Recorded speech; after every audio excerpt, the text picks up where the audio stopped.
3, 2, 1. Audio Jungle. Audio Jungle.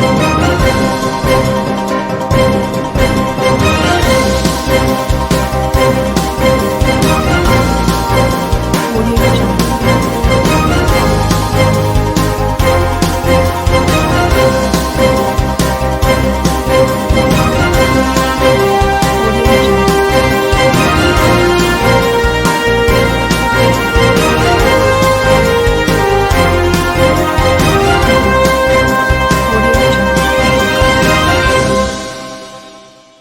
नमस्कार, मैं हूं नरेश राघानी और आप देख रहे हैं हॉराइजन न्यूज। रामगंज थाना पुलिस ने 5 लीटर अवैध हथकड़ शराब सहित युवक को पकड़ा। यूआईटी कॉलोनी हरिजन बस्ती में हथकड़ शराब बेचने के लिए खड़ा था आरोपी। जिला पुलिस अधीक्षक जगदीश चंद्र शर्मा के निर्देशानुसार नशीले पदार्थों के अवैध कारोबार पर अंकुश लगाने के दिए गए निर्देश पर रामगंज थाना पुलिस ने कार्रवाई करते हुए मुखबिर की सूचना पर हरिजन बस्ती रामगंज के रहने वाले पुरुषोत्तम पुत्र शंकर वाल्मीकि को 5 लीटर हथकड़ शराब सहित गिरफ्तार कर लिया। रामगंज थाने के हेड कांस्टेबल किशन सिंह ने बताया कि शराब तस्कर पुरुषोत्तम Valmiki son of Shankar Valmiki Harijan Basti UIT colony में शराब बेचने की फिराक में खड़ा था, जिस पर थाने के एएसआई मनीराम में जाब्ता गश्त पर थे। तभी मुखबिर से मिली सूचना पर आरोपी को गिरफ्तार कर उसके खिलाफ 16/54 आबकारी एक्ट में मुकदमा दर्ज किया गया और उसे गिरफ्तार कर न्यायालय में पेश किया गया है। Audio Jungle.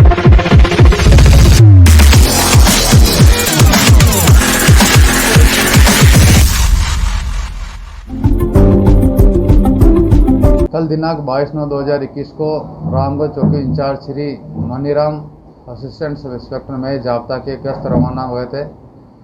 मुखबिर ने इतला दी कि एक व्यक्ति हरिजन बस्ती यूआईटी कॉलोनी रामगंज में अवैध हथकड़ शराब लेके बैठा है या खड़ा है। अगर आप तुरंत पूछो तो वो व्यक्ति पकड़ में आ सकता है।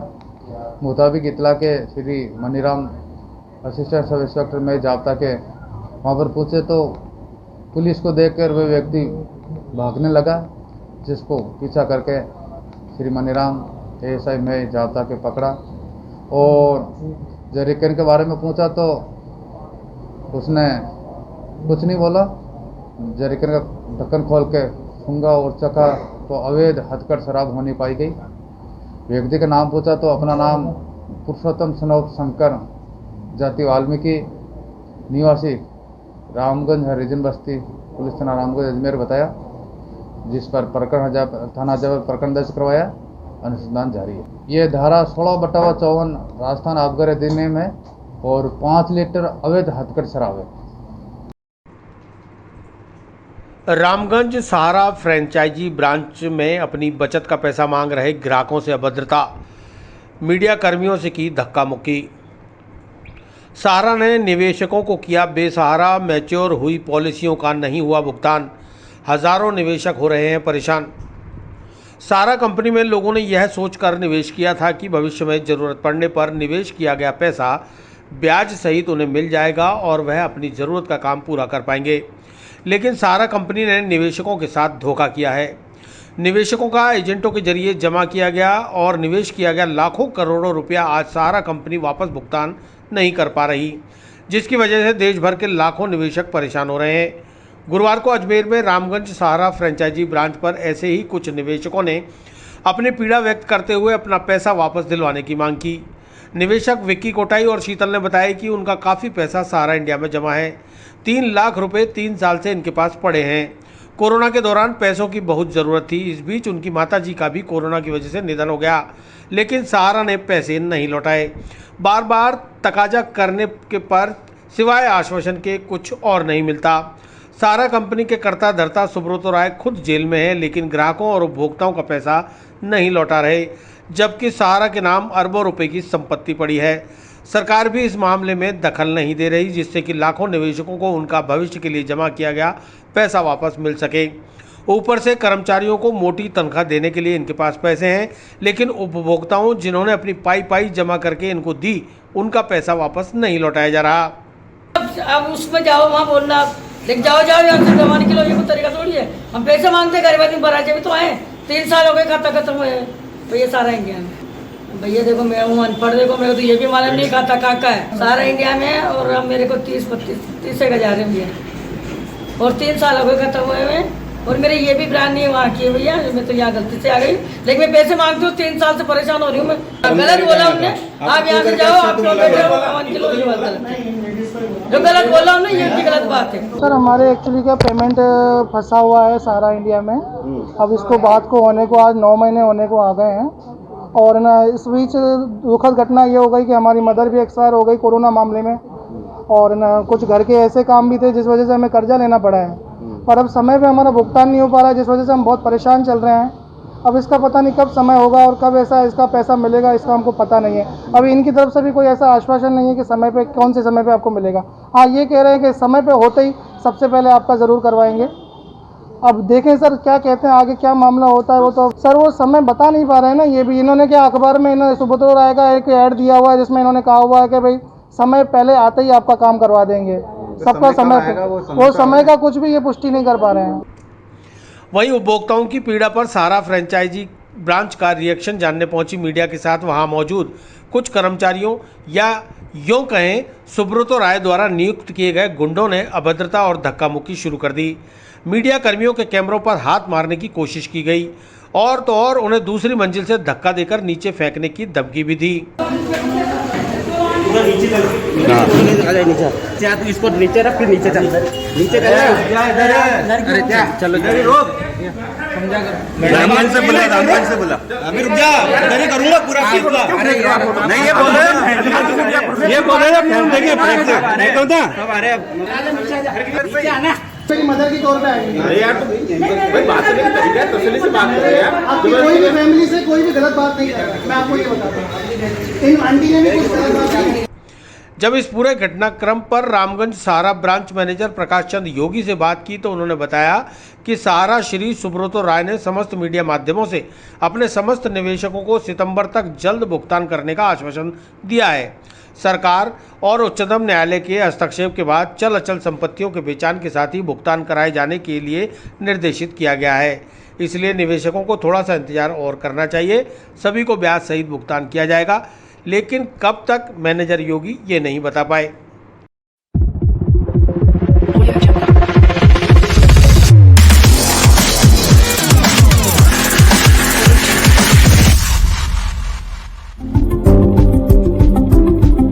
सर अभी सर क्या हमारा माननीय सुप्रीम कोर्ट के अंदर एक केस लंबित है सहारा और सेबी का।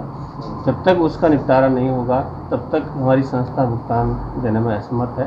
और चूँकि वहाँ 24,000 करोड़ रुपए में ब्याज जमा है और जब तक निपटारा नहीं होगा हम कैसे कर सकते हैं। तो ऐसे ग्राहक परेशान हो गए आपके जो।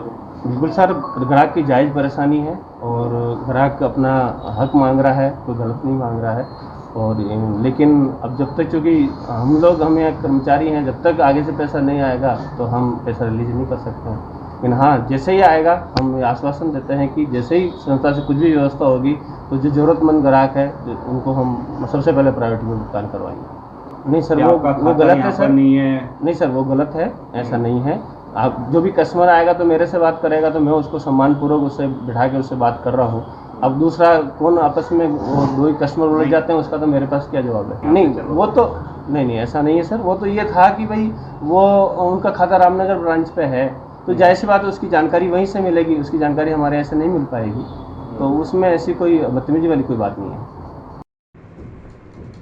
लंबित मांगे पूरी नहीं हुई तो राजस्थान राजस्व सेवा परिषद प्रशासन शहरों के संग और प्रशासन गांवों के संग अभियान का करेंगे बहिष्कार। प्री कैंपों का आज से बहिष्कार शुरू। 27 को पेन डाउन हड़ताल और 29 को राजस्व मंडल का होगा घेराव। राजस्थान के समस्त पटवारी, भू अभिलेख निरीक्षक, नायब तहसीलदार और तहसीलदारों की एकमात्र प्रतिनिधि संस्था राजस्थान राजस्व सेवा परिषद के बैनर तले गुरुवार को जिला कलेक्टर से 29 सितंबर को राजस्व मंडल के घेराव की अनुमति मांगी गई है। पटवार संघ के जिलाध्यक्ष विनोद रतूड़ ने बताया कि मुख्यमंत्री अशोक गहलोत की बजट घोषणा के तहत 2 अक्टूबर 2021 से प्रशासन गांवों के संग और प्रशासन शहरों के संग अभियान शुरू होने जा रहा है, जिसमें राजस्व विभाग पूर्व की तरह मुख्य समन्वयक की भूमिका निभाएगा। लेकिन गत 3 वर्षों से सरकार की उदासीनता और संवादाहीनता के कारण लंबित मांगों पर कोई सकारात्मक कार्रवाई नहीं होने से समस्त राजस्व परिषद में भारी रोष व्याप्त है। 3 जुलाई को हुए समझौते की क्रियान्विति अभी तक नहीं की गई है, इसलिए 2 अक्टूबर से पहले राज्य सरकार अपने वादे के मुताबिक हुए समझौते को क्रियान्वित करे, अन्यथा 27 सितंबर को पेन डाउन हड़ताल, 29 सितंबर को राजस्व मंडल का घेराव और 30 सितंबर से संपूर्ण कार्य बहिष्कार किया जाएगा। यदि सरकार ने समझौते के मुताबिक मांगों का निराकरण नहीं किया तो प्रशासन शहरों के संग और प्रशासन गांवों के संग अभियान को सफल नहीं होने दिया जाएगा।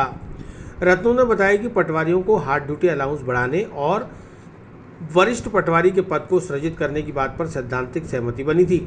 वहीं पटवारियों को अतिरिक्त कार्य भत्ते व अन्य बहुआयामी भत्ते के लिए वर्तमान राशि बढ़ाने, राजस्व विभाग से जुड़ी गैर वित्तीय संस्थाओं के लिए राजस्व सचिव के स्तर पर एक कमेटी बनाकर 3 माह में समाधान करने का आश्वासन दिया था, जो पूरा नहीं हो पाया है।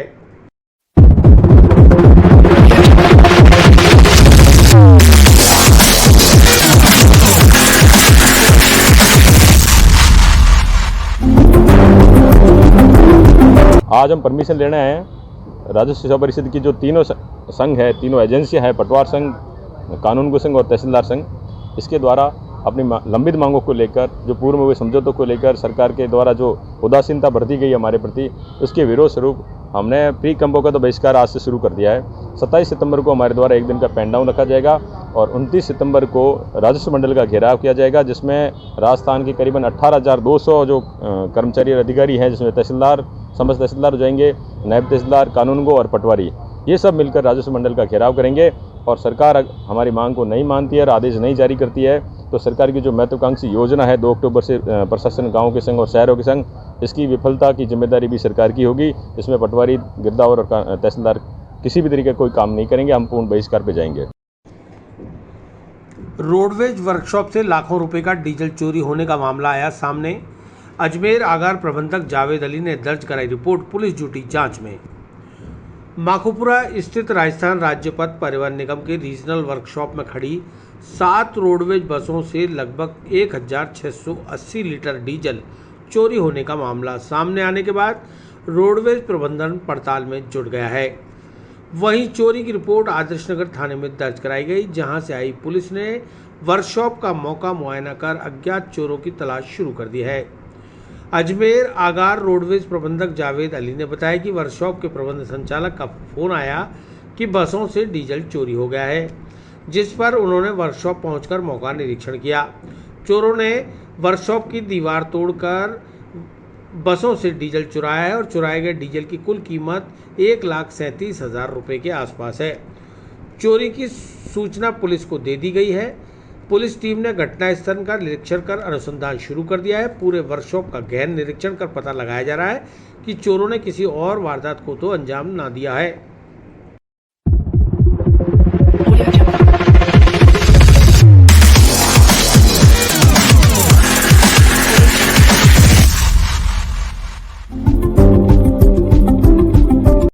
संचालन का फोन आया था मेरे पास, जो वर्कशॉप के इंचार्ज रहते हैं, जैसा यहाँ चोरी हो गई है, तो मैं भी गया अवलोकन करने, वो तो वहीं थे ही। तो 7 बसों के टैंकों को खाली करा गया है। करीब 1680 लीटर जो डीजल है वो चोरी हुआ है, जिसकी कॉस्ट 1,37,000 के ऊपर होती है। और प्रबंधक संचालन अभी देख रहे हैं और पुलिस पार्टी को लेके अवलोकन भी करवा दिया गया है। और दीवार तोड़ के और उसमें से जो चोर हैं वो उसमें घुसे हैं और वो शायद एक और सारी जानकारी ले रहे हैं स्टोर वगैरह में से कि और कुछ सामान तो नहीं गया, जिससे एक साथ FIR जो दर्ज कराई जाए वो सारी एक साथ कराई। हाँ, पुलिस आ गई थी, पुलिस ने मौका मुआयना कर लिया है और शिकायत का पूरा प्रारूप बना के और जो भी चेक किया जा रहा है कि भाई और कोई सामान तो नहीं रह गया, इसमें कोई ऐसा चोरी गया हो, तो उसकी लिस्ट बना के वो FIR दर्ज कराई जाएगी, प्राथमिकी दर्ज करा दी गई। अभियान आवाज़ दो स्पीक अप का 2 दिवसीय प्रशिक्षण पुलिस लाइन में शुरू। महिलाओं को उनके कानूनी अधिकारों और नए कानूनी प्रावधानों के साथ जागरूकता लाना है अभियान का मुख्य उद्देश्य। विगत कुछ समय से महिलाओं के प्रति समाज में दृष्टिकोण में हुए बदलाव के चलते महिलाओं और बालिकाओं से संबंधित आपराधिक घटनाएं पूरे देश में घटित हो रही हैं। इन तथ्यों को ध्यान में रखते हुए Ajmer range IG S Sengathir की अनूठी पहल पर महिलाओं व उन पर होने वाले अत्याचारों की रोकथाम, महिला सशक्तिकरण एवं यौन दुराचरण के संबंध में सजग रहने और महिला अत्याचारों से संबंधित कानूनों की जानकारी देने के लिए एक रेंज स्तर पर मास्टर ट्रेनर्स तैयार करने के लिए 2 दिवसीय प्रशिक्षण कार्यक्रम पुलिस लाइन के सामुदायिक भवन में शुरू किया गया है। 23 और 24 सितंबर 2 दिवसीय प्रशिक्षण कार्यक्रम का उद्घाटन अजमेर रेंज पुलिस महानिरीक्षक एस सेंगाथिर के द्वारा किया गया।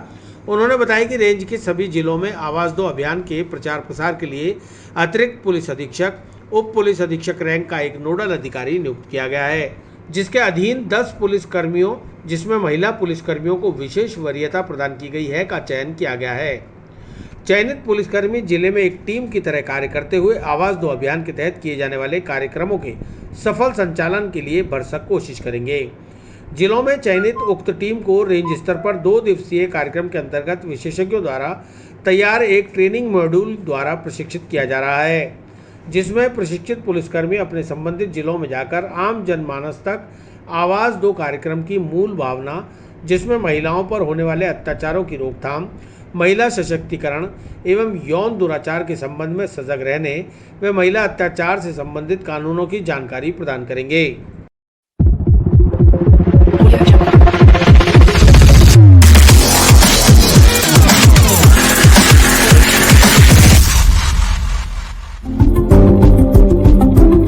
इसमें संवेदनशील और बहुत महत्वपूर्ण जो मुद्दा महिला अत्याचार है, जिसके बढ़ोतरी और इसकी घटनाओं को देखते हुए एक विशेष अभियान चलाने के लिए हमने निर्णय लिया था। उसके तहत आवाज़ दो अभियान कुछ टाइम से रेंज के चारों जिले में अजमेर, भीलवाड़ा, नागौर और टांक में चलाया जा रहा है, जिसके तहत विभिन्न कार्यक्रम, विभिन्न प्रोग्राम्स, आवाज़ दो ऐप सहित बहुत सारे कार्यक्रम चलाया जाएगा। इसके तहत एक तरह से हमारी कोशिश ये रही कि महिला अत्याचार की रोकथाम हो और महिला सशक्तिकरण, जो लैंगिक समानता के बारे में लोग ज़्यादा से ज़्यादा जानें और इसमें जो स्थिति अभी है उसमें सुधार आने की उम्मीद है और सुधार करने की हम कोशिश करेंगे। इसमें अलग अलग तरीका, इसमें जो बहुत ये संवेदनशील मुद्दा है और इसको संवेदनशीलता लोगों के दिल तक पहुंचाने के लिए अलग अलग तरीके से हम लोग कार्यक्रम चलाएंगे और लंबे टाइम के लिए कोशिश करेंगे ज़्यादा से ज़्यादा लोगों को, NGOs को और सरकारी विभाग कर्मी हैं और आम आदमी हैं, जो अच्छे लोग हैं, सबको साथ जोड़ के प्रभावी ढंग से करने की कोशिश है। लोहागल स्थित अपना घर आश्रम में जवाहर फाउंडेशन द्वारा कोरोना सेफ्टी किट सौंपा। अतिरिक्त जिला एवं सेशन न्यायाधीश रामपाल जाट के आतिथ्य में pulse oximeter, surgical gloves, mask व सैनिटाइजर अपना घर आश्रम प्रबंधन को किए प्रदान। अजमेर जिला विधिक सेवा प्राधिकरण के सचिव एवं अतिरिक्त जिला एवं सत्र न्यायाधीश रामपाल जाट ने कहा कि नर सेवा नारायण सेवा है। सामाजिक संस्थाओं को जरूरतमंदों की मदद करने के लिए अहम भूमिका निभानी चाहिए। न्यायाधीश जाट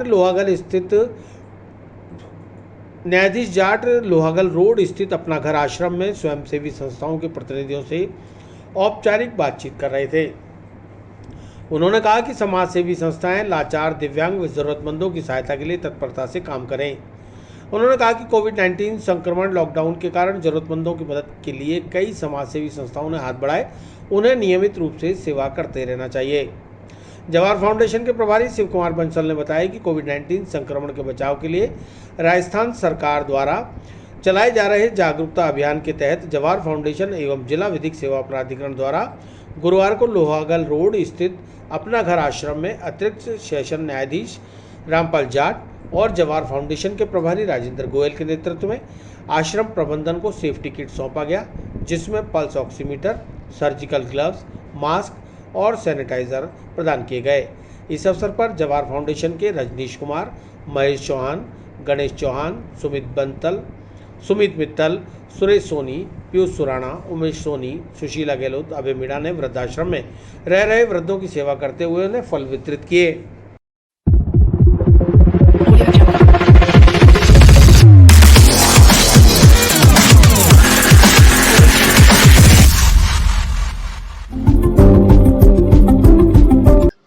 आज जवाहर फाउंडेशन की ओर से यहाँ पर आवासित जो लाचार व्यक्ति हैं उनके लिए ग्लव्स, ऑक्सीमीटर, सैनिटाइज़र और मास्क जवाहर फाउंडेशन की ओर से उपलब्ध करवाए गए हैं। और ये सामाजिक संस्थाएं हैं जो इस प्रकार के जो लाचार व्यक्ति हैं उनकी सेवा के लिए हमेशा आगे रहती है, और इन्हीं की वजह से, समाज सेवी संस्थाओं की वजह से ही इस प्रकार के जो आश्रम हैं, लोगों के आश्रय गृह हैं, वो जीवित रहते हैं।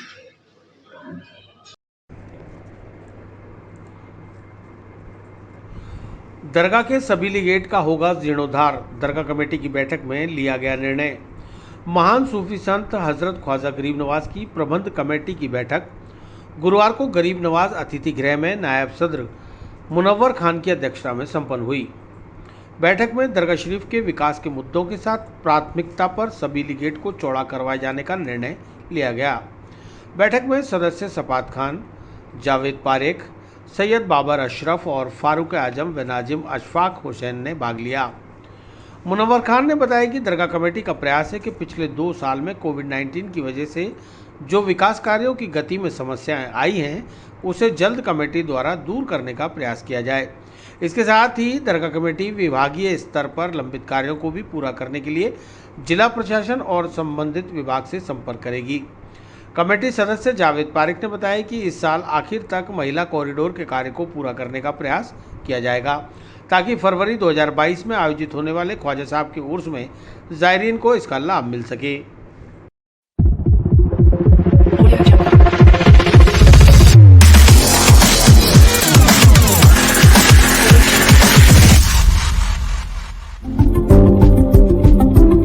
सरकार की गाइडलाइन आएगी, उसके हिसाब से उसकी तैयारी होगी, और उसकी तैयारी जो जिस प्रकार से हर साल होती है ये वैसी होगी, और सरकार की जो गाइडलाइन आएगी उसको फॉलो करते हुए गरीब नवाज का उर्स बड़े धूमधाम से मनता है और मनता रहेगा। आज मीटिंग में भी उसकी चर्चा है। सबीली गेट जो है महफिल खाने के पास, उसको भी हम बड़ा करने जा रहे हैं। उसकी भी हमारे पास एप्लीकेशन आई हुई है, तो उसकी भी परमिशन देंगे, तो वो भी एक गेट बड़ा हो जाएगा। सबसे मेन क्या होता है, ज़ायरीन जो आते हैं उनको ये गेट जो छोटे हैं उसके अंदर जो परेशानी होती है, अब इसकी शुरुआत हुई है 5 नंबर गेट से हुई है, जो छतरी गेट कहलाता है। अब सबीली गेट का हो रहा है। उसके बाद जैसे जैसे आगे बढ़ेंगे वो सारे गेट की चौड़ाई करते जाएंगे। हमारा मकसद, कमेटी का मकसद ये है कि ज़ायरीनों को ज़्यादा से ज़्यादा सुविधा हो। ज़ायरीन जब अजमेर शरीफ आए, गरीब नवाज के दर पर जब हाजिर थे, तो उनको ये महसूस होना चाहिए कि ये जो कमेटी आई है ये बहुत अच्छा काम कर रही है। इन्होंने विकास का काम यहाँ किया है, ज़ायरीनों की सुविधा का काम किया है। जिस तरीके से हमारे प्रधानमंत्री जी का कॉल है, सबका साथ, सबका विकास, सबका विश्वास, और हमारे केंद्रीय मंत्री अल्पसंख्यक मामला जनाब मुख्तार अब्बास नकवी, वो पूरे हिंदुस्तान भर में उन्होंने ये पहचान बनाई है क्या अल्पसंख्यक मामला मंत्रालय में कुछ होता है। तो उन्होंने उसी पैटर्न पे हम भी चलते हुए हमने ये भी किया है। इस कमेटी ने क्या दरगाह जब से कमेटी बनी है, तो दरगाह के अंदर जो जितने विकास के काम हुए हैं वो आप देख रहे हैं, नहीं वो भी लग जाएंगे। हमारी नाजिम साहब की बात हुई है एसपी साहब से, तो सिक्योरिटी की जिम्मेदारी तो पुलिस की बनती है, अब वो करेंगे, नहीं वो मशीन भी सही करवाएंगे। और कैमरे तो देखो आज इलेक्ट्रॉनिक युग है, और आज पूरे हिंदुस्तान में क्या पूरी दुनिया के अंदर हर चीज़ की कैमरों से बारीकी से जांच की जा रही है। आज कोई भी घटना घटती है तो कैमरे में तुरंत पकड़ में आ जाती है। रीट परीक्षाओं के सफल आयोजन व व्यवस्थाओं को लेकर मुख्यमंत्री की वीडियो कॉन्फ्रेंसिंग। परीक्षा केंद्रों पर सुरक्षा के पुख्ता बंदोबस्त के साथ नकल रोकने के लिए कड़े कदम उठाने के निर्देश। राजस्थान माध्यमिक शिक्षा बोर्ड द्वारा 26 सितंबर को आयोजित होने वाली सबसे बड़ी रीट परीक्षाओं को लेकर आज जिला कलेक्ट्रेट के सभागार में प्रदेश के मुख्यमंत्री अशोक गहलोत ने वीडियो कॉन्फ्रेंसिंग के माध्यम से संबंधित रीट परीक्षाओं के सफल आयोजन व व्यवस्थाओं को लेकर प्रदेश के समस्त जिला अधिकारियों के साथ वीडियो कॉन्फ्रेंसिंग के माध्यम से संवाद किया। वीडियो कॉन्फ्रेंसिंग की जानकारी देते हुए पुलिस अधीक्षक जगदीश चंद्र शर्मा ने बताया कि राजस्थान माध्यमिक शिक्षा बोर्ड की रीट परीक्षा के सफल आयोजन के लिए जो तैयारी की है उसमें पूरे प्रदेश भर में 4100 परीक्षा केंद्र बनाए गए हैं। इन केंद्रों पर 2 पारियों में 26 लाख अभ्यर्थी परीक्षा देंगे। सर्वाधिक 597 परीक्षा केंद्र जयपुर में और सबसे कम 17 परीक्षा केंद्र जैसलमेर में बनाए गए हैं। परीक्षा से 1 घंटे पहले केंद्र पर परीक्षार्थियों को पहुंचना होगा। आधा घंटे पहले प्रवेश दिया जाएगा। अभ्यर्थियों को प्रवेश पत्र, बॉल पेन, मान्य पहचान पत्र, प्रमाणित प्रति के अतिरिक्त कुछ भी परीक्षा कक्ष में ले जाने की अनुमति नहीं होगी। उन्होंने बताया कि अजमेर में आसपास के जिलों के 58,400 अभ्यर्थी परीक्षा में बैठेंगे, जिनके लिए 179 परीक्षा केंद्र बनाए गए हैं। एक ही दिन में परीक्षाएं संपन्न होंगी। लंबा मूवमेंट है, संख्या बहुत ज़्यादा है। सारी बातों को ध्यान में रखते हुए सरकार के स्तर पर जो डायरेक्शन दिए गए हैं उनकी पालना की जाएगी। प्रत्येक सेंटर पर 2 पुलिसकर्मी, 1 महिला कांस्टेबल तैनात रहेंगे। इसके साथ ही 1 चार का जाब्ता भी तैनात रहेगा। नेटबंदी का निर्णय सरकार के स्तर पर होगा। मुख्यमंत्री ने वीडियो कॉन्फ्रेंसिंग के माध्यम से कानून व्यवस्था बनाए रखने, बिना नकल परीक्षा संपन्न हो ऐसे प्रयास करने के साथ ही आमजन को कोई परेशानी ना हो, कहीं पर भी ट्रैफिक जाम ना हो, ऐसे निर्देश दिए हैं, जिसके लिए अजमेर में 1300 पुलिसकर्मी तैनात रहेंगे, जबकि अतिरिक्त जाब्ता मिलने की भी उम्मीद है। उस आधार पर सुरक्षा बंदोबस्त कड़े से कड़े किए जाएंगे।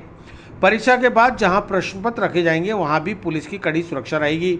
माध्यमिक शिक्षा बोर्ड पर अतिरिक्त पुलिस जाब्ता तैनात किया जाएगा। नकल करने वाले साधनों पर पुलिस नकेल कसेगी। सोशल मीडिया, ब्लूटूथ सहित अन्य नकल कराने के माध्यमों पर पुलिस की IT सेल पूरी तरह से नज़र बनाए रखेगी। इसके अलावा परीक्षा केंद्र पर फ्लाइंग स्क्वाड द्वारा कड़ी नज़र रखने व केंद्रों पर थर्मल स्कैनिंग जैसी व्यवस्थाएं करने के भी निर्देश दिए गए हैं।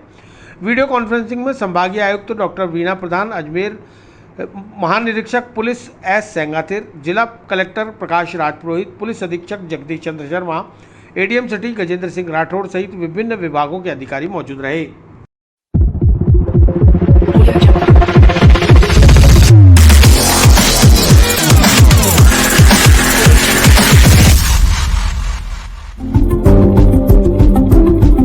रीट परीक्षा 2021 के लिए जो 26 सितंबर को आयोजित होनी है, माननीय मुख्यमंत्री महोदय की अध्यक्षता में VC आयोजित की गई, जिसमें सभी जिलों के अधिकारी, संबंधित विभागों के अधिकारी उपस्थित थे। माननीय मुख्यमंत्री महोदय ने जो निर्देश दिए हैं, परीक्षा शांतिपूर्वक संपन्न हो, किसी तरह की नकल की संभावना नहीं बने, कानून व्यवस्था बनी रहे, किसी तरह का ट्रैफिक जाम नहीं हो और पूरी तरह से परीक्षा फुल प्रूफ हो, निष्पक्ष हो, स्वतंत्र हो और सही तरीके से संपन्न हो, उसके लिए जो निर्देश दिए हैं उसकी पूरी तरह से पालना की जाए। जो मानदंड सरकार ने निर्धारित किए हैं उसके मुताबिक प्रत्येक परीक्षा केंद्र पर 2 होमगार्ड, 2 या 1 कम से कम महिला कांस्टेबल और इसके अलावा 1 पुलिस का अधिकारी होगा। यानी कम से कम प्रत्येक परीक्षा केंद्र पर 1 चार का जाब्ता 100% सुनिश्चित करेंगे। इसके अलावा नेटबंदी का निर्णय सरकारी के स्तर पर होगा, लेकिन बाकी जो पुलिस की व्यवस्थाएं हैं उसमें फिक्स पिकेट लगाना, पुलिस मोबाइल पार्टी बना करके उसको मोबाइल रखना, ट्रैफिक डाइवर्जन, अतिरिक्त ट्रैफिक पुलिसकर्मी लगाना, टोल टैक्स, बड़े बड़े होटल, ढाबे, bus stand, railway station, main market इत्यादि जगहों पे पुलिस पिकेट लगाना और सादा वस्त्रों में पुलिसकर्मी लगाना, जो नकल को रोकने वाले तरीके के रूप में एक तरह से अब एक हथियार के रूप में काम करेंगे, निगाह रखेंगे ऐसे लोगों पे। वो पूरी व्यवस्था चाक चौबंद हमने कर ली है और लगभग पहले कल तक ये थी लगभग 1300 पुलिसकर्मी हम लगाएंगे पूरे ज़िले में। हमें अतिरिक्त पुलिस बल मिलने की भी संभावना है, तो जो भी पुलिस बल मिलेगा उसका अनुकूलतम उपयोग करके और इस पूरी परीक्षा को शांतिपूर्वक संपन्न कराएंगे। ठीक है। रोडवेज श्रमिक संगठनों के संयुक्त मोर्चे के प्रदेशव्यापी आंदोलन के 7वें चरण में आम सभा। 11 सूत्रीय मांगों को लेकर रोडवेज बस स्टैंड के बाहर आम सभा को कर्मचारी नेताओं ने किया संबोधित। राजस्थान परिवहन निगम के श्रमिक संगठनों के संयुक्त मोर्चे द्वारा प्रदेश नेतृत्व के आह्वान पर 11 सूत्रीय मांगों को लेकर जारी त्रैमासिक आंदोलन के 7वें चरण में संयुक्त मोर्चे के प्रांतीय अधिकारियों द्वारा हजारीलाल चौधरी की अध्यक्षता में केंद्रीय बस स्टैंड पर आम सभा का आयोजन किया गया। आम सभा को Rajasthan state roadways employees union AITUC के उप महासचिव कॉमरेड बजरंग लाल शर्मा, C2 के प्रदेश महासचिव कॉमरेड किशन सिंह राठौड़, इंटक के वरिष्ठ उपाध्यक्ष comrade Bahadur Singh Rathore, retired association के अध्यक्ष कॉमरेड करण सिंह चौहान, BJMM के प्रदेश अध्यक्ष कॉमरेड शिशुपाल सिंह, कल्याण समिति के अध्यक्ष कॉमरेड प्रहलाद पारिक द्वारा संबोधित किया गया। रोडवेज के सेवारत और सेवानिवृत्त कर्मचारियों की लंबित मांगों को लेकर किए जा रहे चरणबद्ध आंदोलन की कड़ी में आयोजित आम सभा को एटक, C2 इंटक श्रमिक संगठनों के मजदूर नेताओं ने संबोधित करते हुए सरकार को चेताया और सरकार पर वादा खिलाफी का आरोप लगाते हुए कहा कि सत्ता में आने से पहले सरकार के मंत्रियों और विधायकों ने बड़ी बड़ी घोषणा की थी और श्रमिक मजदूरों का साथ देने का वादा किया था, लेकिन कोई भी वादे पर खरा नहीं उतरा। रोडवेज श्रमिक संगठनों के संयुक्त मोर्चे के संयोजक बनवारी लाल जहांगीर ने बताया कि हमारी प्रमुख मांगों में मासिक वेतन व पेंशन हर माह की 1 तारीख को दी जाए, जुलाई 2021 से महंगाई भत्ते में बढ़ोतरी की जाए, जनवरी 2016 से 7वें वेतन आयोग का लाभ दिया जाए, 5 वर्ष में करीब 4000 सेवानिवृत्त कर्मचारियों के परिलाभ एक मुश्त भुगतान किए जाएं।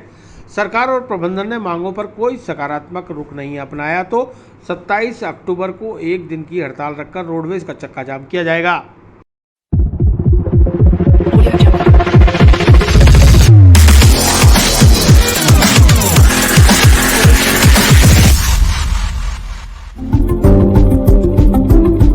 आज हमारा आंदोलन जो त्रैमासिक 3 महीने का है, 11 सूत्री मांगों को लेकर के 7वें चरण से गुजर रहे हैं। हमारे सरकार को 7वें चरण होने के बाद में भी जूनी रह रही है। सरकार से हमारी मांगे हैं जो इन्होंने हमारे से सत्ता में आने से पहले जो वादा किया था कि रोडवेज एक पब्लिक सेक्टर का काम है और जनता की सेवा करना हमारा धर्म है और हम इस रोडवेज को बचाएंगे और जो सकारात्मक मांगे होंगी हम उनकी पूरी करेंगे। सत्ता में आने के बाद भी आज सरकार को 2.5 साल से ऊपर हो चुके हैं, ना तो कोई कर्मचारी की सुनती है, ना कर्मचारी को 7वें वेतन आयोग देती है, ना रोडवेज जो नई भर्ती करती है। रिटायरमेंट कर्मचारी जो 5000 से ऊपर हमारे हैं उनको भी आज तक परिलाभ नहीं दिया गया है, जबकि वो सारा जीवन इस रोडवेज में खपा चुके हैं। आज वो एक पैसे के लिए मोहताज होने, जिनमें से कुछ लोग तो हमारे दिवंगत हो चुके हैं, उनको आज तक कोई पैसा नहीं मिला है।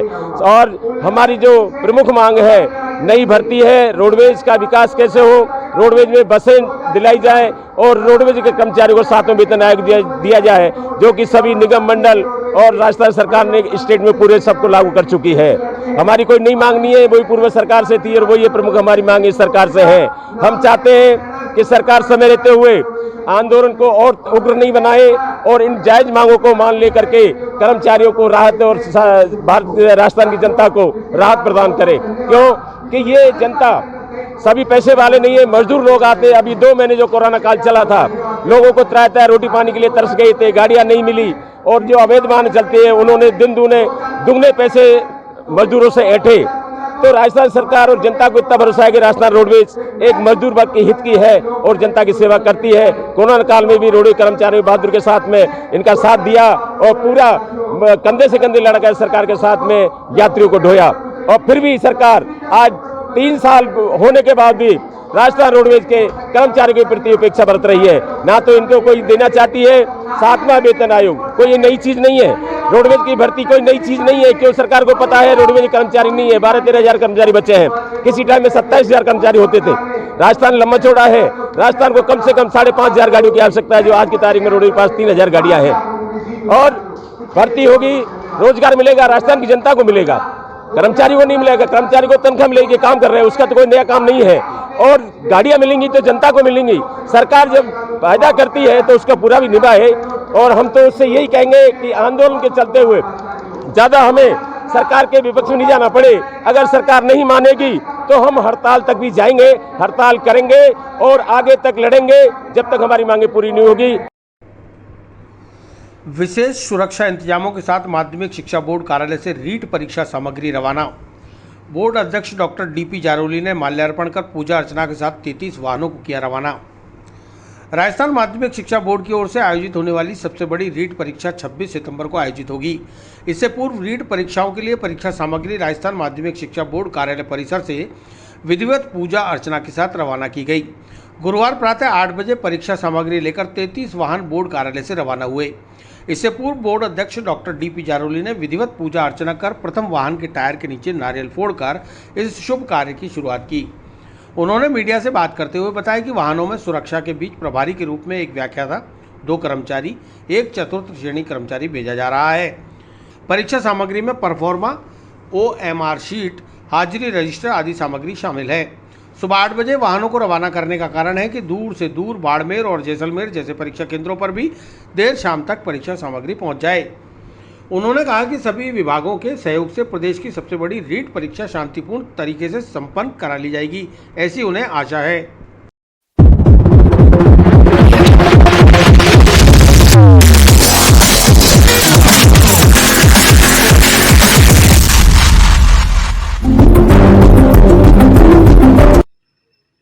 आज माध्यमिक शिक्षा बोर्ड की ओर से विभिन्न जिलों में जाने वाले ट्रिप अभी रवाना हो रहे हैं। अभी 8 बजे से हमने प्रोग्राम किया था, उसी अनुरूप अभी मुहूर्त हो गया है। सभी जिलों के लिए टीमें, जिसमें 5-5 लोग जाएंगे और परीक्षा से संबंधित सामग्री लेके जाएंगे। परीक्षा से गोपनीय संबंधित सामान है, प्रश्न पत्र, ओएमआर, वो ऑलरेडी जिले में पहुंचना प्रारंभ हो गई है। वो हमारे यहाँ से नहीं, सीधी पहुँचती है और वो पहुँच जाएगी आज। तो आज 23 को हम कहते हैं सभी जिलों में टोटल परीक्षा सामग्री हमारे पर्यवेक्षक सभी पहुंच जाएंगे और हम आशा करते हैं कि ये परीक्षा राजस्थान राज्य सरकार की पूर्ण मदद है। उस मदद से प्रत्येक विभाग, गृह विभाग, चिकित्सा विभाग, स्वास्थ्य विभाग, परिवहन विभाग, सभी के सहयोग से परीक्षा सफल होगी, ऐसी मैं आशा करता हूँ। प्रेम विवाह करने वाले युगल ने एसपी से लगाई सुरक्षा की गुहार। अपनी मर्जी से प्रेम विवाह करने पर लड़की के परिवार वाले दे रहे हैं एलानिया धमकियां। गांव जाटावास तहसील रियाबड़ी जिला नागौर के रहने वाले राम लखन ने बालिग होने पर अपनी पसंद की लड़की मित्रों की ढाणी ज्योतियास जिला परबतसर की रहने वाली लाली देवी से प्रेम विवाह कर लिया, लेकिन लाली देवी के परिवार वाले इस विवाह से नाखुश हैं और वे लगातार राम लखन व उसके परिवार को एलानिया धमकियां दे रहे हैं। इसलिए आज नवविवाहित युगल ने पुलिस अधीक्षक से सुरक्षा की गुहार लगाई है। उन्होंने बताया कि उन्होंने अपनी मर्जी से आर्य समाज रामगंज में विवाह किया है, जिसका प्रमाण पत्र भी उनके पास है और वे दोनों बालिग हैं, इसलिए परिवार वालों को पाबंद किया जाए।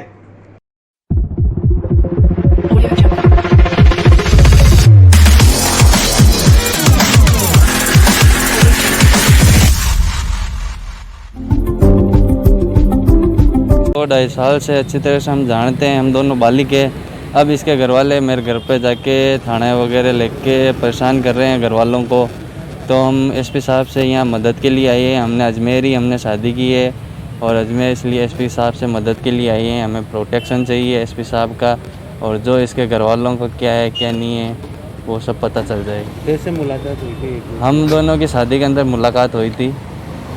फिर शादी के बाद हम दोनों मोबाइल नंबर लेके इधर उधर बात करना स्टार्ट हो गए। फिर धीरे धीरे हम वो आज शादी के टाइम पर पहुंच गए। 20 तारीख को हमने शादी की है यहाँ आर्य समाज के अंदर। हम रियाबड़ी के रहने वाले हैं, ये नेत्यास की रहने वाली है, जो ये परबेचर तहसील के अंदर आता है। मैंने शादी मेरी मर्जी से की है, मैं इनके साथ ही रहना चाहती हूँ, मैं इनको इनके साथ ही मरना चाहती हूँ, मेरे घर के इनके खिलाफ। क्या कहा है? मेरे को मेरे घर वाले कर रहे आप शादी से खुश हो? हाँ, मैं बहुत खुश हूँ। परेशान कौन कर रहा है? मेरे घर वाले कर रहे हैं। क्या बोल रहे हैं? वो बोल रहे हैं कि इनसे शादी मत कर, वापस आ जाओ। मैं वापस नहीं जाना चाहती, इनके साथ ही रहना चाहती हूँ। कहाँ की आपने शादी? हाँ, हमने यहाँ ही शादी की थी। हम नेत्यास। जैन मुनि सुदर्शन लाल जी मासा का आशीर्वाद लेने पहुंचे समाज सेवी भंवर सिंह पलाड़ा पुष्कर पलाड़ा ने आज के परिप्रेक्ष्य में धर्म पर चर्चा कर जैन मुनि से लिया आशीर्वाद। समाज सेवी भंवर सिंह पलाड़ा ने जैन मुनि सुदर्शन लाल जी मासा से पुष्कर पहुंचकर आशीर्वाद लिया। जैन मुनि सुदर्शन लाल जी मासा का पुष्कर में चातुर्मास कार्यक्रम चल रहा है। चातुर्मास के तहत जैन मुनि ने सुबह भक्तों को प्रवचन के जरिए जीवन का महत्व समझाया। वहीं शाम को समाज सेवी भंवर सिंह पलाड़ा जैन मुनि सुदर्शन लाल जी मासा का आशीर्वाद लेने पहुंचे। भंवर सिंह पलाड़ा ने जैन मुनि से आज के परिप्रेक्ष्य में धर्म पर चर्चा की और आशीर्वाद प्राप्त किया। भंवर सिंह पलाड़ा ने बताया कि वे गत कई सालों से जैन मुनि सुदर्शन लाल जी मासा से परिचित हैं। उनके विधानसभा विजयनगर जन्मस्थली होने के कारण उनका मासा जी से गहरा लगाव है। उन्होंने बताया कि जैन मुनि सुदर्शन लाल जी मासा राष्ट्र के लोगों को अच्छी प्रेरणा देते हैं, जिससे देशवासियों का कल्याण होता है। इसी कामना के साथ उन्होंने जैन मुनि से आशीर्वाद प्राप्त किया।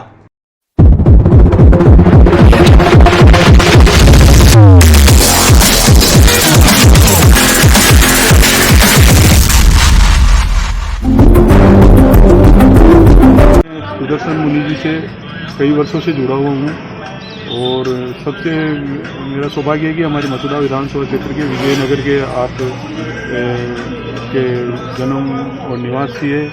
ये हमारा सौभाग्य है कि एक राष्ट्रीय संत सुदर्शन मुनि जी जिनका सदा मुझे आशीर्वाद मिला है और इन महाराज से एक मतलब एक धर्म और ज्ञान की बात हमें प्राप्त होती है और इनसे जो प्रवचन और इनका जो आशीर्वाद वो सबके लिए बहुत बड़ा, हमारे देश और राष्ट्र के लिए बहुत बड़ा एक आशीर्वाद और हम सबके लिए शुभकामनाएं मिलती है। इसके लिए मैं आज महाराज के चरणों में आज हाजिर हुआ हूँ और निश्चित हमारे इस क्षेत्र के लिए खुशहाली लेकर के आएंगे। इनका आशीर्वाद से अच्छी बारिश, अच्छे किसानों के, हर गरीब के लिए खुशहाली लेकर के आएंगे। ये मैं महाराज से विस्तार से पढ़ने के लिए लॉग इन करें horizonhinge.com। सच के साथ।